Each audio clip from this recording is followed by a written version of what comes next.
as we read every morning. However, I'm going to depart a little from our perhaps general format to focus on a specific theme. And for this theme, I have chosen a particular verse, which we will come back to in the course of the discussion. My theme is a presentation which I have given in Mayapur this last February at the education conference, ISKCON Education Conference, which ran for 3 days in Mayapur. And I was asked to give one of the several presentations. And so I decided to speak on the subject of education, not indoctrination, with the subtitle, how did it go? Fostering a culture of independent thoughtfulness in ISKCON. A somewhat provocative title, but referring to a statement in a letter by Srila Prabhupada. We'll come to that, but let's read the verse now. This is from Kanto 4, Chapter 2, Daksha curses Lord Shiva, and this is apparently Nandishvara speaking, one of Shiva's followers, and it's in the midst of the cursing and counter-cursing that's going on. So it's a rather intense moment in the story of Daksha encountering Lord Shiva. Griheshu kuta dharmeshu Griheshu kuta dharmeshu Sakto gramya sukechaya Sakto gramya sukechaya Karma tantrang vitanute Karma tantrang vitanute Vedavada vipannadi Vedavada vipannadi Others? Griheshu kuta dharmeshu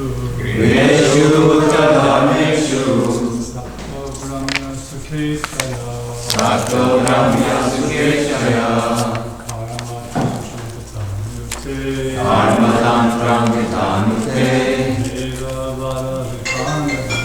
Vedavada vipannadi Griheshu kuta dharmeshu Sakto gramya sukechaya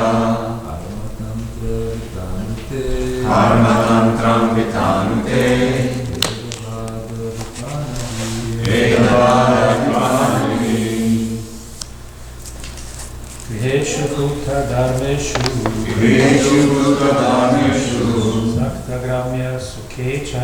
Sakta gramya sukechaya Karma tantram vitanute Vedavada vipannadi Ladies? Griheshu kuta dharmeshu Sakta gramya sukechaya Karma tantram vitanute Vedavada vipannadi Griheshu kuta dharmeshu Sakto gramya sukechaya Karma tantram vitanute Vedavada vipannadi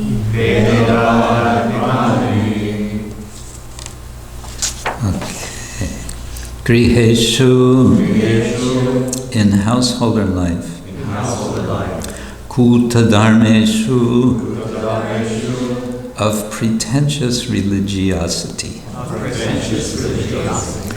Sakta, Sakta, being attracted. being attracted. Gramya sukha ichchaya, Ramya Sukha Ichchaya, by desire for material happiness. by desire for material happiness.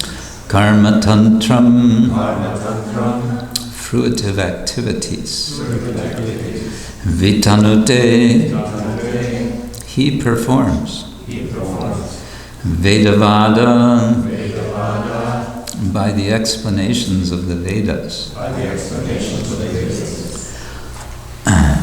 Vipannadhi, Mani, intelligence being lost. intelligence being lost. Translation and purport by His Divine Grace A.C. Bhaktivedanta Swami Srila Prabhupada Ki Jai. Translation: pretentiously religious householder life, in which one is attracted to material happiness and thus also attracted to the superficial explanation of the Vedas, robs one of all intelligence and attaches one to fruitive activities as all in all. Purport: persons who identify with bodily existence are attached to the fruitive activities described in the Vedic literature. For example, in the Vedas, it is said that one who observes the Chaturmasya vow will attain eternal happiness in the heavenly kingdom. In Bhagavad Gita, it is said that this flowery language of the Vedas mostly attracts persons who identify with the body. To them, such happiness is that of the heavenly kingdom. To them, such happiness as that of the heavenly kingdom is everything. They do not know that beyond that is the spiritual kingdom or kingdom of God, and they have no knowledge that one can go there. Thus, they are bereft of transcendental knowledge. Such persons are very careful in observing the rules and regulations of household life in order to be promoted in the next life to the moon or other heavenly planets. It is stated here that such persons are attached to Gramya Sukha, which means material happiness, without knowledge of eternal, blissful, spiritual life. Oma Jnana Timirandasya Jnananjana Shalakaya Chakshurunmilitam Yena Tasmai Shri Gurave Namaha. So as I just said, I want to share with you some of the ideas that I spoke about in Mayapur under this title, Education, Not Indoctrination, Toward a Culture of Independent Thoughtfulness in ISKCON. And with this title, I am being obviously a bit polemic, and one may perhaps wonder what my motivation is. I would say my motivation is to express a concern and offer a caution to a tendency that we might have, some of us more, some of us less, to feel that the continuation of our mission is a matter of what is used in a negative sense in the wider world. It's a matter of indoctrination. The word can have a positive sense, and we might feel that positive indoctrination is a good thing. But I'm also sort of counterposing indoctrination to education. And what I want to do is explore this this opposition, which is certainly an oversimplification, but it's meant to, stimulate discussion. My subtitle comes from a phrase that Prabhupada used in a letter to Karandar. He wrote in 1972. The general thrust of the letter was Prabhupada's concern for over-organization and centralization. He felt that over-centralization was not wanted for our society. So it's a long letter, and I'm just extracting a phrase, and that in itself can be problematic, to extract quotes, but there you are, that's what I'm doing.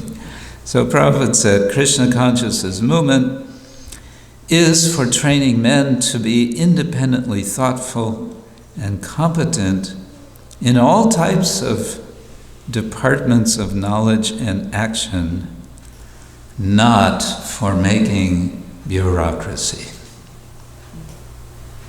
So here Prabhupada is opposing the two ideas of independent thoughtfulness and competence to bureaucracy.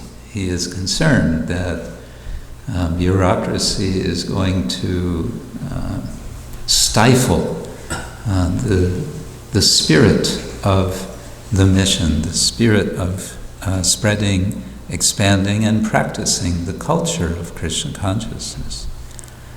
And so I found very interesting this phrase, independently thoughtful. What is this independent thoughtfulness? What does that mean? Prabhupada doesn't really elaborate except to say, to encourage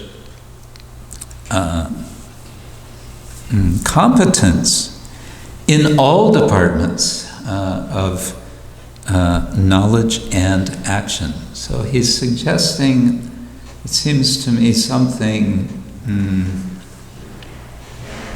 which he put into practice from day one. He would encourage devotees to take up all kinds of services and just do it. Use your intelligence, and if you don't know how to do something, find out how to do it. Sometimes he would say, use your brain. He liked to use that kind of sharp expression. Use your brain. You have a brain, use it. So this opposition is there. But let's look briefly at this word that I'm using as a kind of opposition, namely indoctrination, as negatively influencing a person's intelligence. And what I'm suggesting is a kind of opposite to fostering independent thoughtfulness. So a dictionary definition of indoctrination is it's a process of teaching a person or group to accept a set of beliefs uncritically.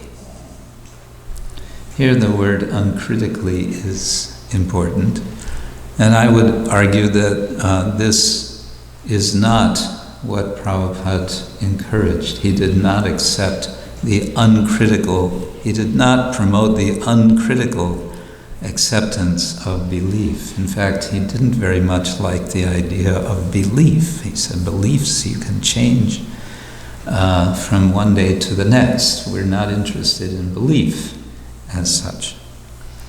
An example, though, is interesting here that's given in the dictionary. It says, example means it's the word used in a sentence, in a quote. I would never subject children to religious indoctrination.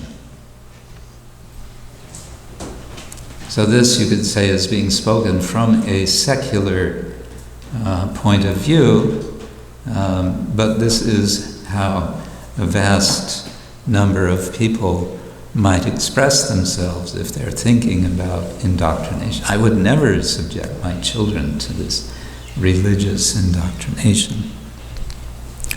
Well, indoctrination, as I mentioned, does have a positive flavor, and that's also referenced in a quote as methods that were approved for indoctrination in divinity. So it could be used in a sense of we have a theological school, and we have certain doctrines, and those doctrines will be taught in the school, and we can say that is indoctrination. It's giving the students a clear understanding of what is our doctrine. I had one professor at Oxford University. He was a humorous sort of person. He was a very senior professor of theology. He was the Regius Professor of Theology in the theology faculty, which means technically he was appointed by the Queen of England. In any case, he was of the Anglican Church, and sometimes he liked to make digs against the Roman Catholics. And so one day in some conversation, he said, "We're not like the Catholics." He said, the Catholics, they have their doctrines. He said, "We don't have doctrines. We have issues. We have we have points of discussion. We never have doctrines." He was saying like that. In any case, we may question, we may ask, do we have doctrines? Well, you could say yes. You might want to point to the Dashamula Tattva that Bhaktivinoda Thakur has given as 10 doctrinal foundations of our philosophy, of our theology, I would say more technically. And so you could say there's no need for discussion of those doctrines. They are what they are, and end of story. Well, that could be, but I'm concerned about a certain culture. How do we carry doctrine, and how do we present, and how do we represent doctrine, and specifically in a preaching mission in which our purpose is to attract people to Krishna. We find ourselves, especially in the West, I would say, in a culture where people are not attracted to being told this is how it is. This is the doctrine. People are not attracted to that. People are not attracted to be told, you sit down and listen, and we will tell you what is the absolute truth. People are not attracted to that.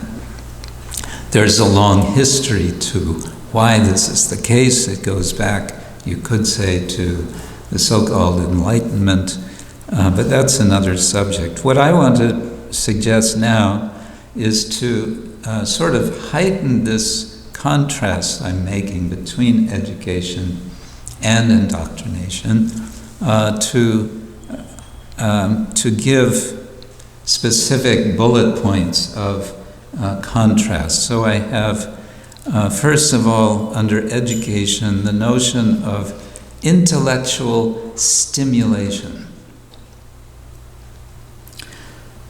The idea that one's intellect could be stimulated to intense activity, I would suggest is a result of good education.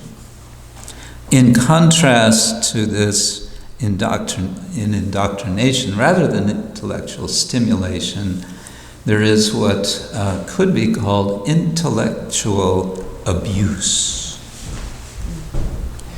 We hear of physical abuse. We also hear of psychological abuse. I'm suggesting there can also be intellectual abuse, in which rather than stimulation of intelligence, one is urged, one is pressured in one way or another to turn off the intelligence. Okay, well, I just won't think. So that would be a symptom, we can say, of indoctrination. Another contrast, education would be about encouraging one to learn how to think, whereas indoctrination is telling us what to think.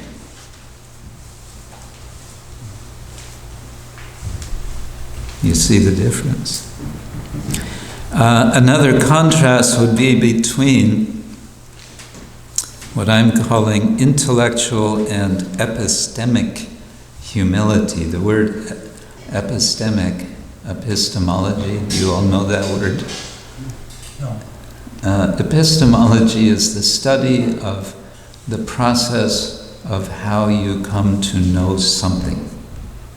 It's a very major aspect of philosophy, both traditional Indian philosophy and Western philosophy. How do you know what you know? That subject is called epistemology in English. So intellectual and epistemic humility, as opposed to intellectual or epistemic pride and arrogance. So here we're talking about attitude with respect to the use of our intellects. And of course we always hear we're supposed to be humble, and I want to suggest that that includes intellectual humility. But intellectual humility could be misunderstood to mean, again, turn off the intellect. And I'm suggesting, no, let the intellect be stimulated, but always in a spirit of humility, knowing the limits of intelligence, or having a sense, having an understanding that there are certainly limits to our individual intelligence. Independent thoughtfulness, getting back to Srila Prabhupada's phrase, in contrast to what I'm calling dependent fundamentalism. Dependent fundamentalism. Now, the word fundamentalism can also have either a positive or a negative sense. The general way it's used in modern public discourse is very negative. Religious fundamentalism is the idea that you've turned off your mind and intelligence, and you are simply making assertions and making claims and insisting that others accept your claims. And then we come to, one more contrast is always seeking truth, where the emphasis is on the word seeking as a process. And the scriptural basis for this is within the Bhagavatam Chatur Shloki, the final verse of, this is Kanto 2, chapter 9, verse 36. Etavadeva jigyasya tattva jigyasunatmana anvaya vyatarekabhyam yatsyat sarvatra sarvada. It's saying one should seek the absolute truth in all places, sarvatra, and sarvada, all circumstances, all time. Keep looking. Don't think, now I've got it. It's a pursuit, a lifetime pursuit of the truth. And a contrast to this, I want to suggest, is hinted at in our verse today with the expression kuta dharma, which is translated as pretentious religiosity. The word kuta we find in different contexts. It can mean the top of a summit. Kutastha is there in the Bhagavad Gita, being situated on the top, being well situated. So it can have a positive sense also. And Annakuta, we celebrate Govardhan Puja, is Anna. Anna means grains or just food. And Kuta here means a pile, a pile of food, a big feast, Annakuta. But here, Kuta Dharma is pretentious. Pretentious, it's like, acting as if one has fully realized the truth, when in fact one may simply be pretending.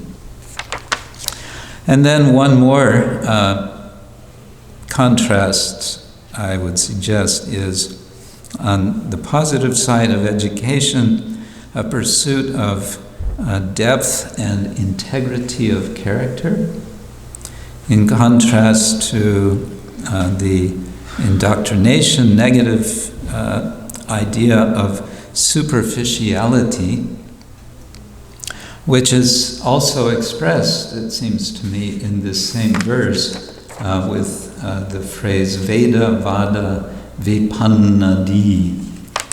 Veda Vada, literally statements of Veda, but we know also from Bhagavad Gita it can have this negative connotation of the flowery statements of the Veda that the materialist is attached to. And here, the consequence of such attachment is described as vipannadhi. And he can mean intelligence, illumination. Vipanna, from pat, to fall. To fall. It means the fallen out intelligence, literally, as a result of this attachment to, a superficiality of understanding Veda, we might say. And of course, the Bhagavatam as a whole is offering an extended purport to the Veda to ensure that we are not taking Veda in a superficial way. It's giving us the ripened fruit of Veda. And the entire Vaishnava culture from Sri Chaitanya Mahaprabhu is cultivating the deep understanding of Veda through the Bhagavatam. You can read the Chaitanya Charitamrita as the story of ideal readers of Bhagavatam, where Chaitanya Mahaprabhu is the central actor in the performance of reading the Bhagavatam. So, a further thought, I have long wondered, Srila Prabhupada made a distinction between what he called mental speculation and philosophical speculation, where he condemned the first and accepted the second. So I looked up the word speculation, because speculation is kind of a dirty word in our culture, in our ISKCON culture. But since Prabhupada said this philosophical speculation is not condemned, I looked up the word speculation, and there's a bit of etymology, and probably we could pursue this further back. This goes from the Latin to the present. It would be interesting I didn't take the time to see if we can find a Sanskrit root or source for it. But from the Latin, it comes from specere, which means to look. But also then there's the word specula, which means watchtower. And from this comes the Latin speculari, and it comes then to mean, in Latin, observed from a vantage point. So like you're standing up on a hill or on a mountain or in a watchtower, you have a wider view than if you are in the valley. So it suggests a broadness of vision, actually. And that philosophical speculation is not condemned. The English word, by the way, goes back to the 16th century, so it's not an eternal word in English, in case you thought the English language was eternal. Okay. Well, there's something of a hint right from the very beginning of the Bhagavatam to suggest that critical thinking is valued in our tradition. The very first verse ends, Dhamna svena sada nirasta kuhakam satyam param dhimahi. Satyam param dhimahi. Dhimahi is an invitation to use the D, the intelligence, and it comes to have the sense of meditate on or focus your attention on. And so, what do we want to focus our attention on? Satyam Param, the supreme truth. And that supreme truth is then described in that verse, and that verse gets elaborate commentary by our acharyas. Elaborate commentary. Vishwanath Chakravarti Thakur finds this verse to be so rich that he writes one commentary and then he says, actually, there's another way we can take the whole verse, and he writes a second commentary. And then he says, actually, there's another way to read this verse, and he gives a third commentary, and a fourth, and a fifth. He gives 5 commentaries on the first verse of the Bhagavatam. And there are other commentaries by other acharyas. I had the good fortune to sit with a small group of devotees a few weeks ago. In Gainesville, we sat together and we kind of poured through some of the Sanskrit commentaries, working through as best we could, and drawing some of this, appreciating some of the richness that's there. Prabhupada said, because Bhaktisiddhanta Thakur spent 1 month discussing that first verse famously. Prabhupada once said in a lecture, you could actually discuss any of the 18,000 verses of the Bhagavatam for 1 month each. So, and he said, in effect, he said, do the math. How long is that going to take you to get through the Bhagavatam? So it's very, very rich. Also, I think it's of value to keep in mind that our tradition is, our literary tradition is highly what I call dialogical. The Bhagavad Gita is 18 samvadas. A samvada is a dialogue. And the kind of signature at the end of traditional translations or Sanskrit editions of the Bhagavad Gita give this statement, Yoga Shastre Sri Krishna Arjuna Samvade.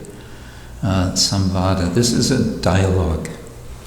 And of course the Upanishads, the Bhagavad Gita is called Gita Upanishad because it has much of the flavor and spirit of the Upanishads, which are all very dialogical. They are questions and responses, they are discussion. And of course the Bhagavatam, the entire Bhagavatam is in this format. Then, when I gave this presentation in Mayapur, I kind of began with what I initially planned to be the end of my discussion, because sort of last minute I felt this would be the best way to present. But now I'm coming toward the end, in which I make a few suggestions of how we might foster a culture of independent thoughtfulness, since that's what I'm suggesting would be a valuable thing. I have 6 points here, and in Mayapur I invited, rather than questions from the audience, I invited suggestions of what to add to this list that I made. So the first of these elements for cultivating, fostering independent thoughtfulness is to welcome questioning, taking questions seriously, not dismissively. I have had the experience, not often, but sometimes, that I might ask a question to the speaker in the Bhagavatam, and I would get a dismissive answer. Rather than taking the question and really thinking about it, I'll get a sort of quick, in effect, the response, the message of the response is, that's not an intelligent question, or that's a silly question, or something like that. So that discourages one from, okay, well, I'm not going to ask any questions anymore.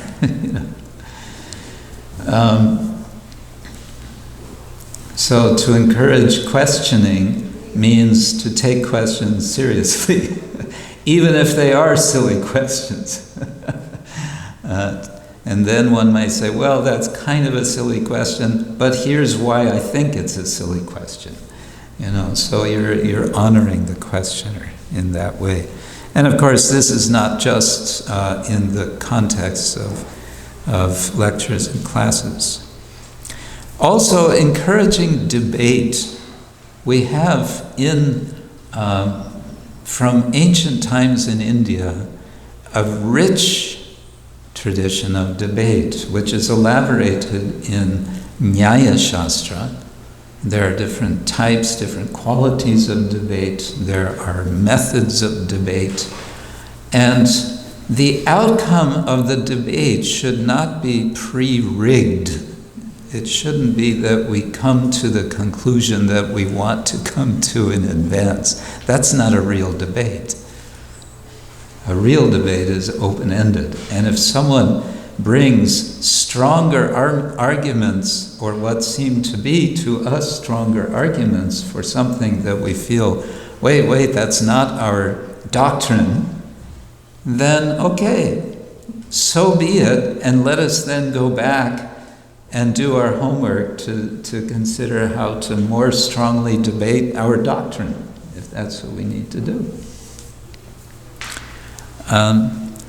A third point is to encourage diversity of viewpoints. Again, Srila Prabhupada spoke of diversity, unity in diversity, and he said diversity is an indicator of personhood. We are personalists, there will be differences. Rather than trying to make all opinion into one opinion. Let us encourage differences of opinion. At the same time, we may want to keep in mind when Srila Prabhupada says, we just read a purport some days ago where Prabhupada says, there is only one opinion in Krishna consciousness, and that is to serve Krishna. Yes, but I would say yes, and there are so many opinions about how to serve Krishna. And that's not necessarily a problem. And getting back to the point of debate, but also in other areas, other aspects, we may also find it helpful to do research. And research, dare I suggest, need not be limited to Srila Prabhupada's books. First of all, Prabhupada encouraged the reading of the works of the previous acharyas. Here we are worshipping the 6 Goswamis, very wonderful murtis of the 6 Goswamis here in the temple. This is the first temple I'm seeing where we have them. The plan is to have in Mayapur, but you already have here. It's wonderful to see them. And Prabhupada encouraged us to come to know the works of the Goswamis. For specific purposes, say for example farming, for cow protection, so much research can be valuable in the form of finding people who know. There may also be literature. Sometimes it may be valuable to research in history. There are so many areas where a richer understanding of a particular topic may be of use. And getting back to what I mentioned briefly about philosophical speculation, dare I say it, let there be an encouragement of philosophical speculation. What is philosophical speculation? Well, we have a tradition of philosophical speculation called Vedanta, and today we're celebrating the appearance of one of the great acharyas of what can be called philosophical speculation, namely Madhvacharya. Srila Madhvacharya, famous for his Dvaitavada, for his dualist Vedanta, his fiercely dualist Vedanta. We identify ourselves as being descending from him in our Vaishnava tradition, although scholars have noted that many features of our Vedanta depart significantly from those of Madhvacharya. Still, we celebrate and honor him as an acharya of Vedanta. So we have the Vedanta tradition of philosophical speculation. There are other traditions. The Bhagavatam is a rich amalgamation of the Shat Darshanas, the 6 Darshanas, one of which is Vedanta, with a very strong emphasis on Vedanta, but also on Sankhya and Yoga. These 3 in particular are emphasized. There are traces of the other 3, namely Vaisheshika, Nyaya, and Mimamsa. There's a kind of spoof on Purva Mimamsa in the 10th canto when Lord Krishna speaks a sort of parody of Mimamsa philosophy to his father to argue that let us worship Govardhan rather than worshipping Indra. But sprinkled here and there are these other darshanas as well. So we have a tradition that encourages thoughtfulness, reflection, and in very formal ways as well as informal ways. My final suggestion, I like to encourage devotees to write. The Latin writer Seneca famously said, or not so famously, that perhaps the best way to get your thinking going clearly is through writing. If you want to clarify your thinking on a subject, the best way to do it is to write. Because when you write, it's a sequence of words, and so it's a process. And to get that sequence right, to get to a conclusion, a clear conclusion, writing is very helpful. There are many styles of writing, and one of the easiest and most fun ways to write, I want to suggest, is to write drama. There are also, in the Sanskrit tradition, there are philosophical dramas.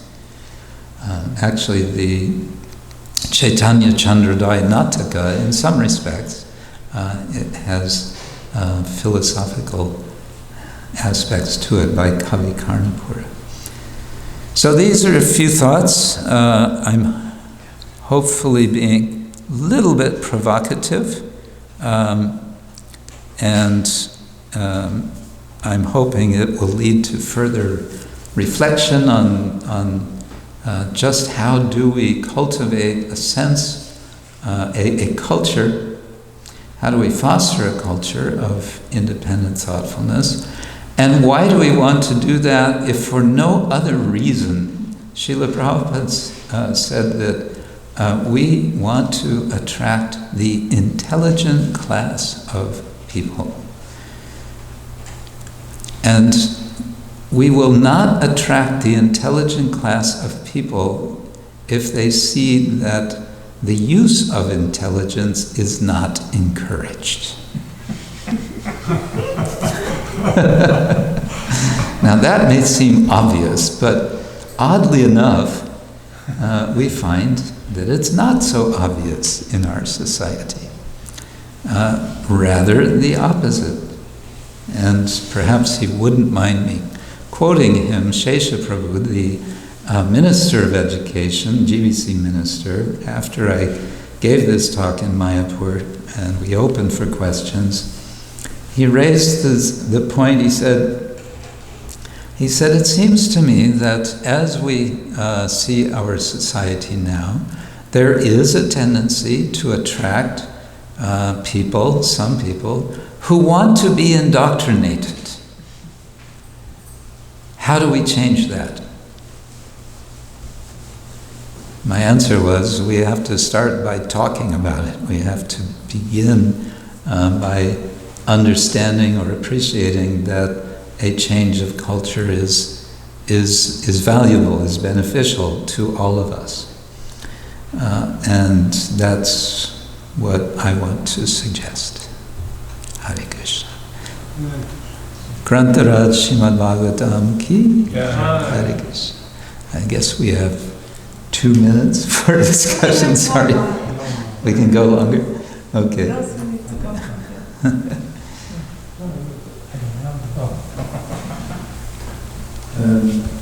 Allow me a question about the 5th canto.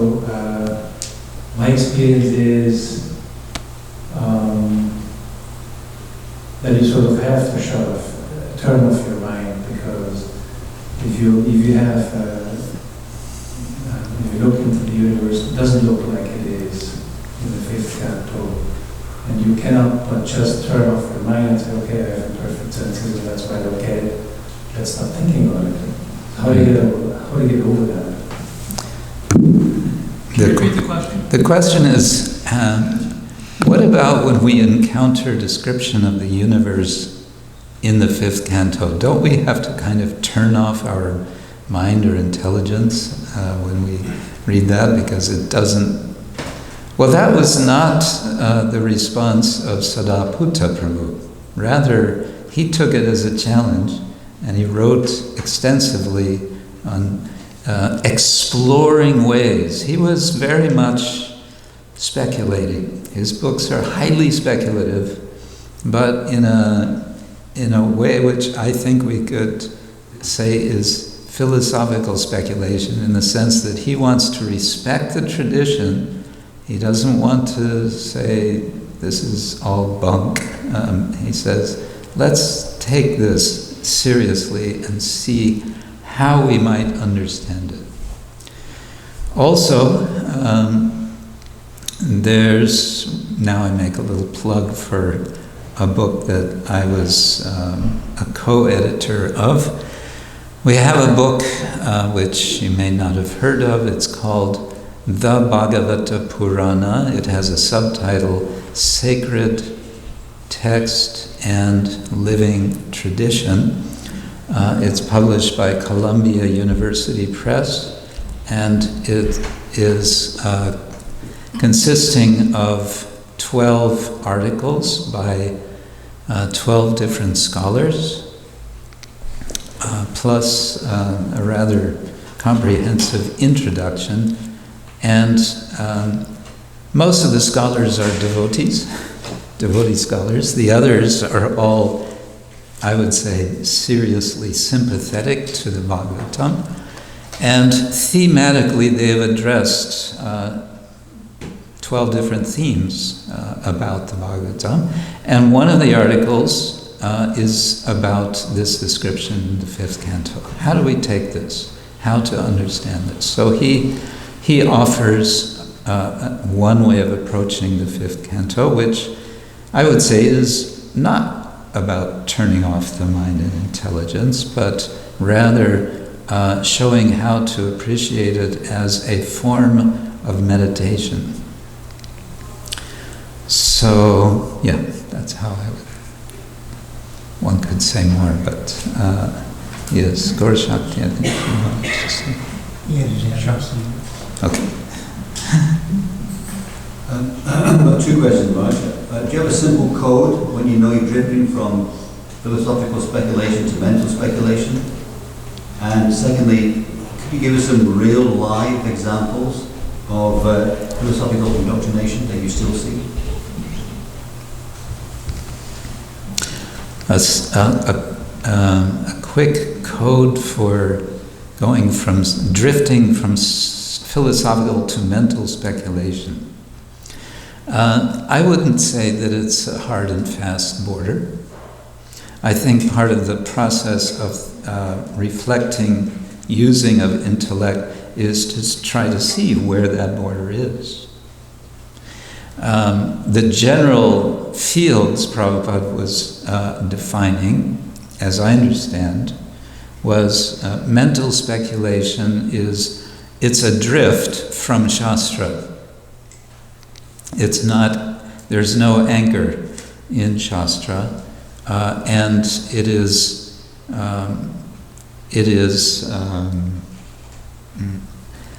skeptical in spirit.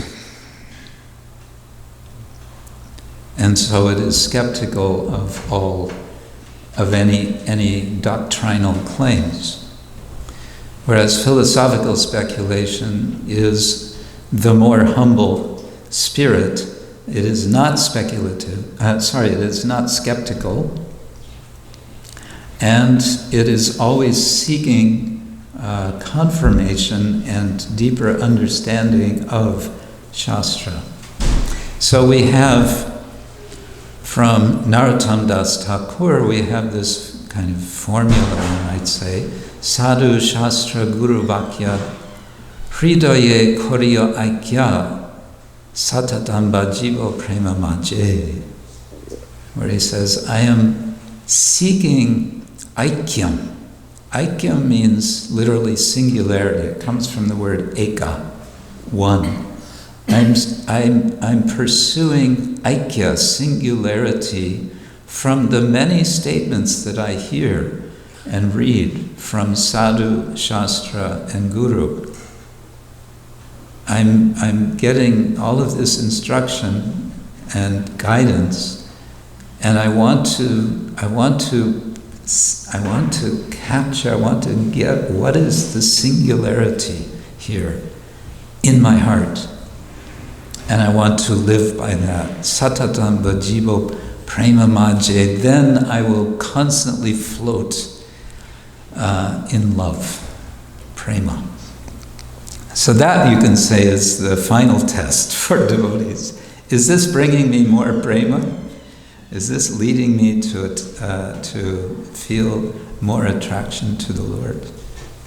Or is it taking me away? As for real life examples of indoctrination, I don't have specific ones at the tip of my brain, but I do have a general concern as we think about education. Well, let me put it this way. One time at our, we have our little Bhaktivedanta college in Radhadesh, which has been going on for, 16 years now. And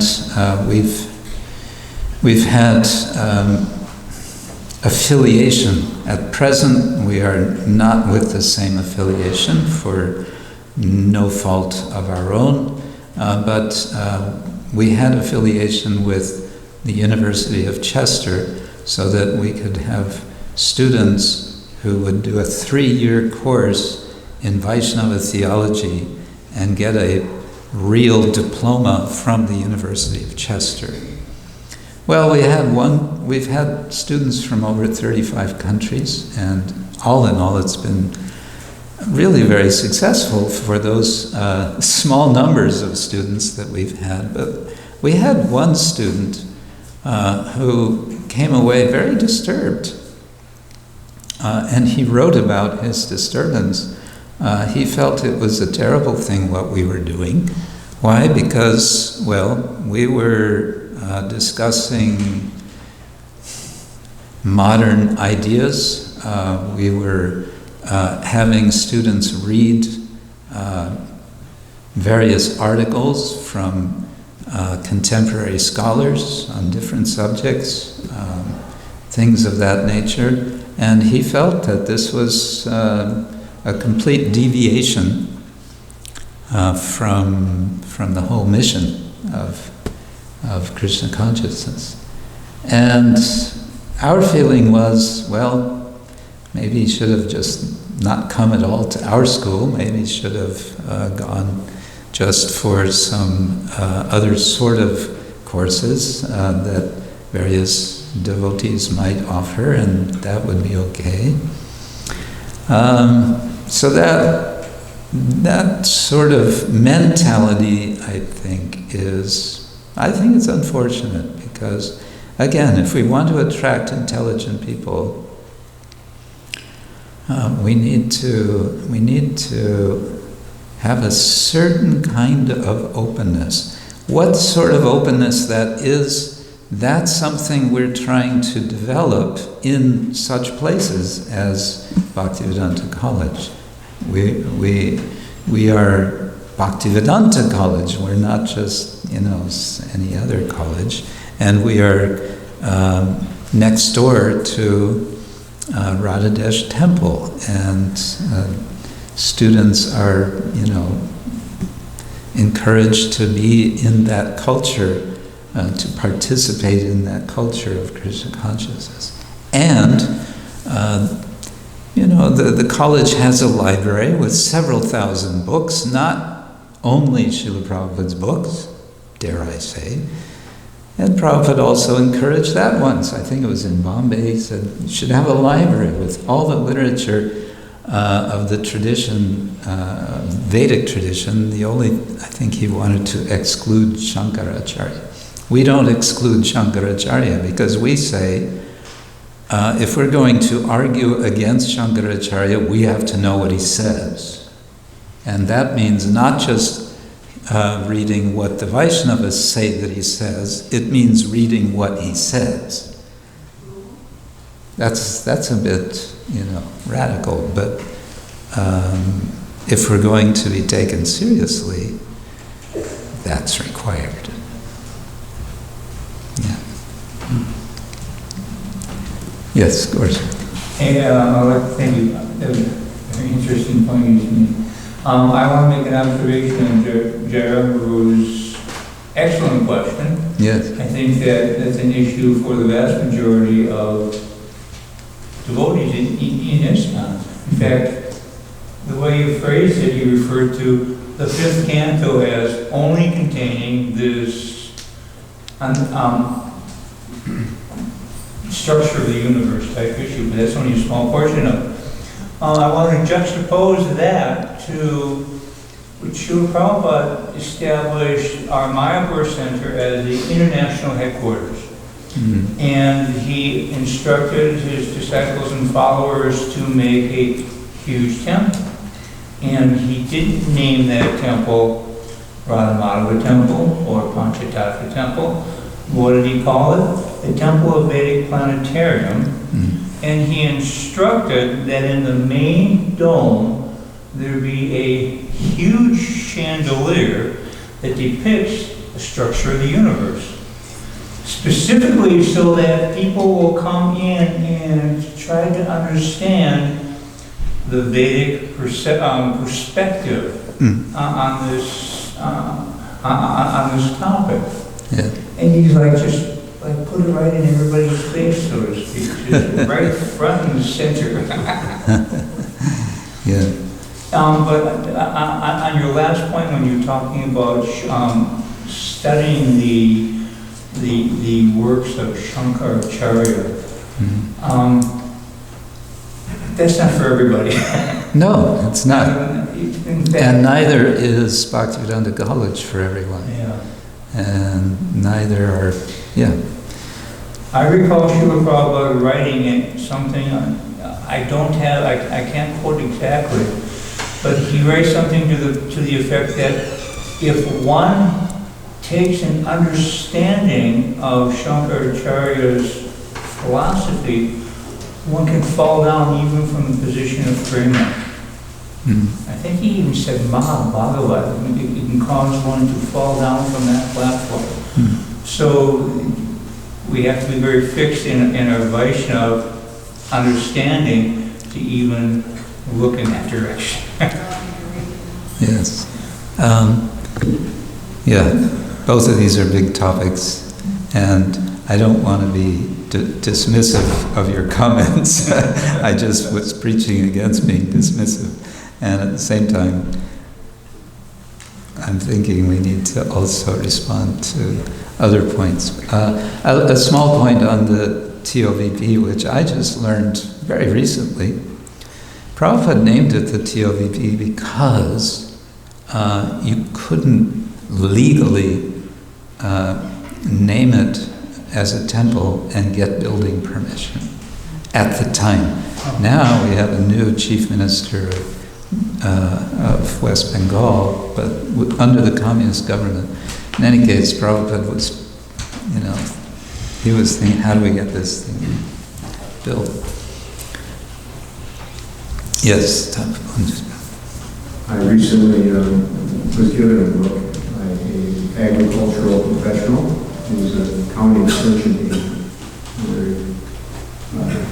very learned person, actually, in agriculture. And the title of the book was Saving the Planet with Pesticides and Plastic. And so I held on to it for a while thinking, there's no way I'm going to read this. This is just a completely ethically unhinged approach to how to produce food and conduct agriculture using chemicals. But finally I did. I actually read the whole book. And it was a big slap in the face for those of us who've been growing food and doing it organically. Because all the points that he made were so completely supported by science, and even some ethical justification for why using plastic and using pesticides and the conventional agriculture were so well supported that it really shook me to read this. And I had to really think about, wait a minute, is this how do we answer this as a Vaishnava, or more specifically as a Vaishnava community that's at least nominally a farm community? How do we approach this? Because it was so well, he took every point that the environmental movement and the local food movement and all those things are always cheering about and parading out in front of the public and smashing. And I was just really amazed. So, fortunately, because of Foucault's teachings, it actually reinforced what I believed about why doing it Yeah. small scale, Yeah. with cows, Mm. not with chemicals, all that. Yeah. But it was very healthy actually to read. Yeah, it can be very healthy to read what in Vedanta is called Purva Paksha. A Purva Paksha is, Paksha means wing, but it also means position. And Purva means preliminary or first position. So, and something that you read or hear and you know or you feel this is not our siddhanta, our conclusion. It's in military science. Know your enemy. Know your enemy. Know very well. Know their arguments better than they know their arguments. You know, so that would be one reason, one point for that. You know, and also, I've just been writing this book on cows and animal ethics, and one of the things I've dealt with is the vegan. What one writer calls the vegan imperative. So to address that, I watched your video last night. It's so nice. Thank you for that. It's a little 9 or 10 minute thing. It's really well done.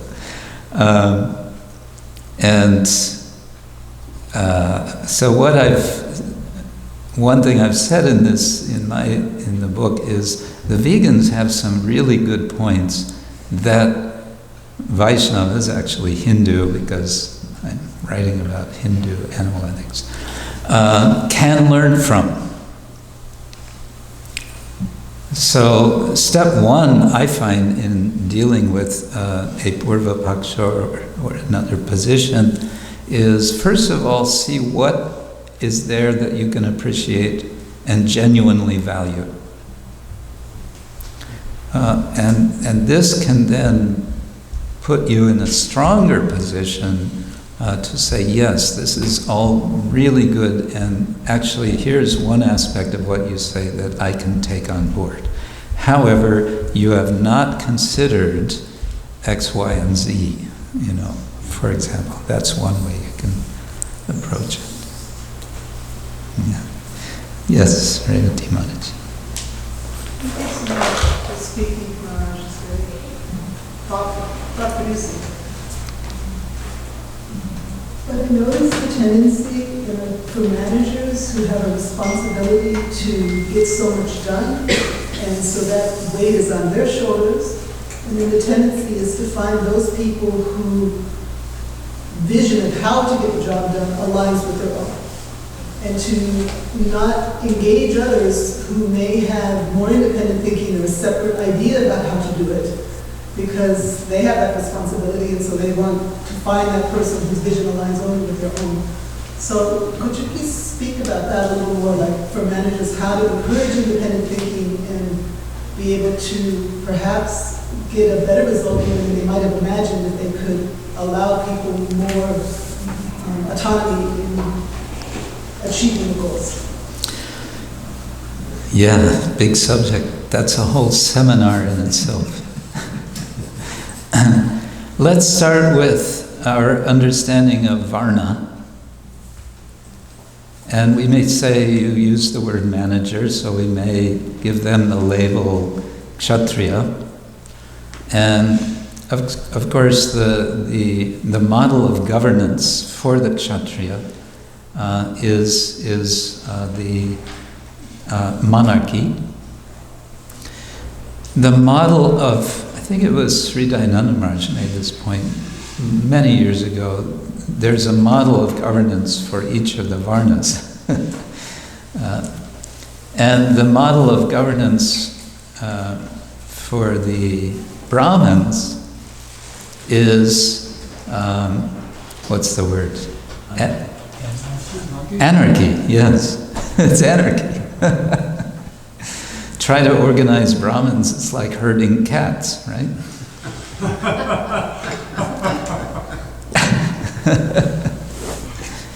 Now, we understand that Kshatriyas are supposed to be listening to Brahmins. And we hear history, and this comes to relatively recent history, not just ancient and Puranic history, where kings are very concerned to have Brahmins in their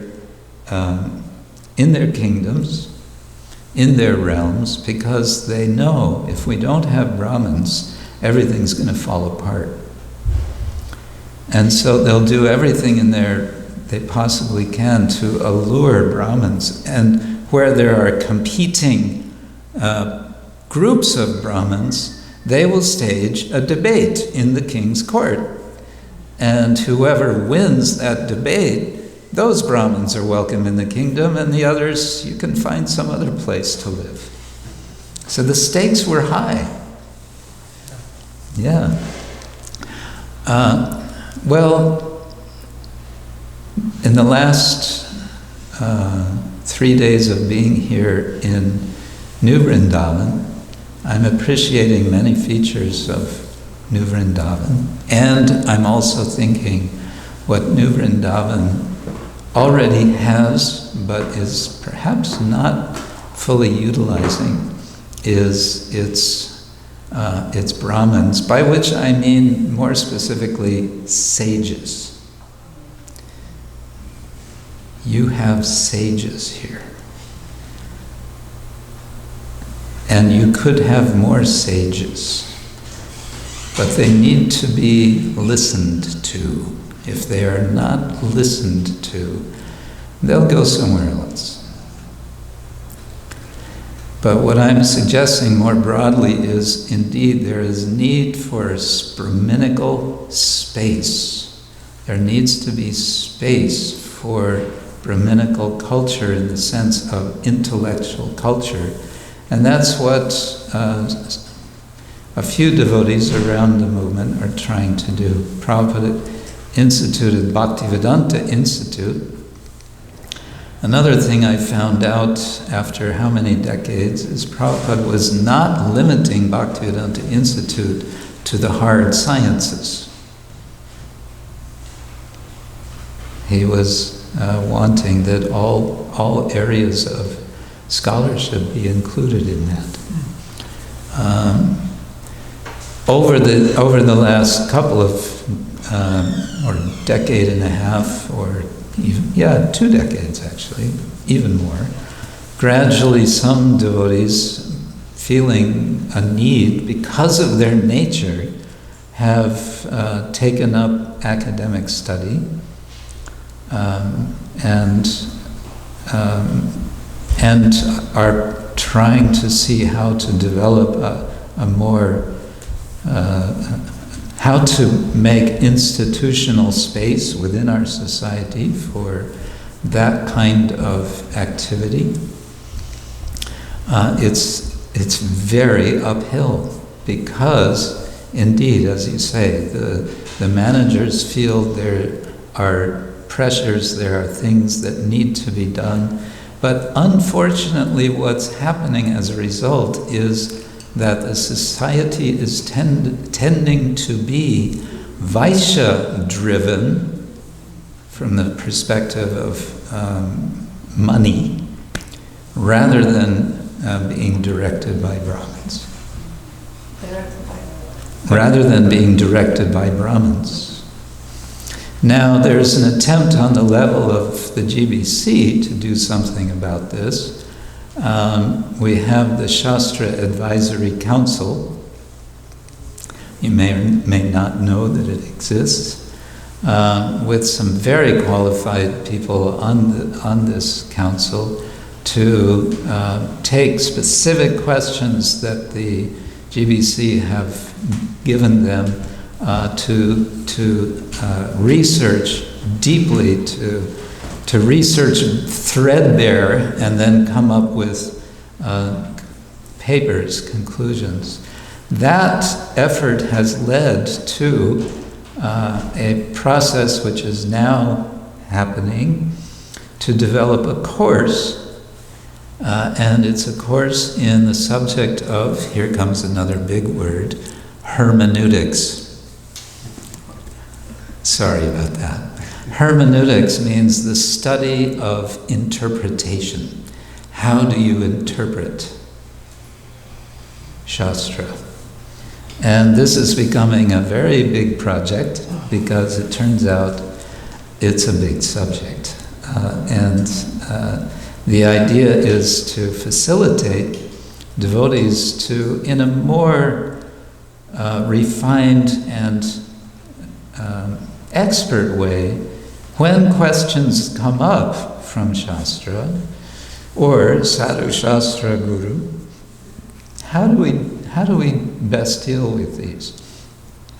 What they've come up with so far, part of this, what they've come up with, is a list of some 38 hermeneutic tools. And just one example of a tool is what's called Shastra Taratamya. Taratamya, what's that? Taratamya means, and this is very much Madhvacharya, but Taratamya is hierarchy. When we see a quote here and a quote here and a quote here, and we find them seeming to be in conflict with each other, what do? Well, one thing we can do is see if a particular text is taken by our tradition as being more conclusive than other texts. And this starts with the distinction that the very wide tradition, not just Vaishnava, makes between Shruti and Smriti. But it goes from there, and it can become a rather complicated affair in itself. So that's one process that's happening now as we speak.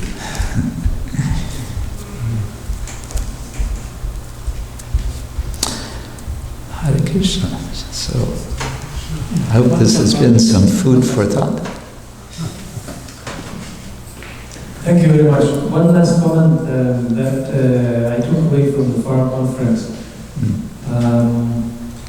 It was presented by Ajita Prabhu from the Krishna village in Australia.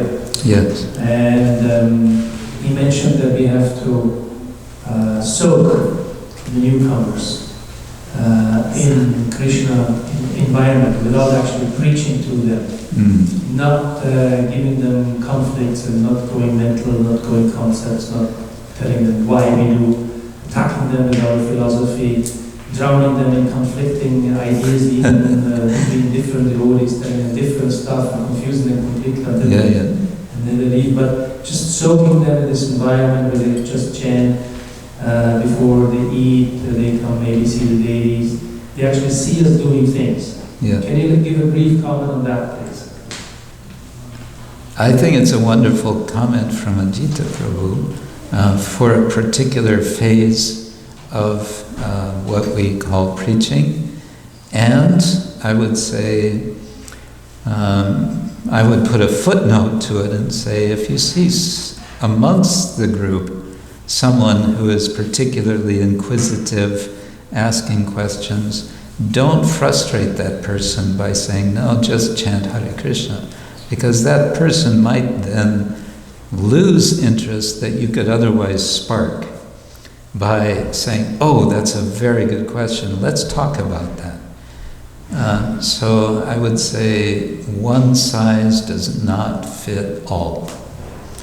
And so that would be a very nice general principle for precisely what they do in their farm with new people. And there may be exceptions. Yeah. Okay, thank you all very much, and I want to thank all of you who have been hosting us and me personally here in New Vrindaban. And I hope that the gap between my visiting here from the previous time I was here will be less to my next visit to Vrindaban.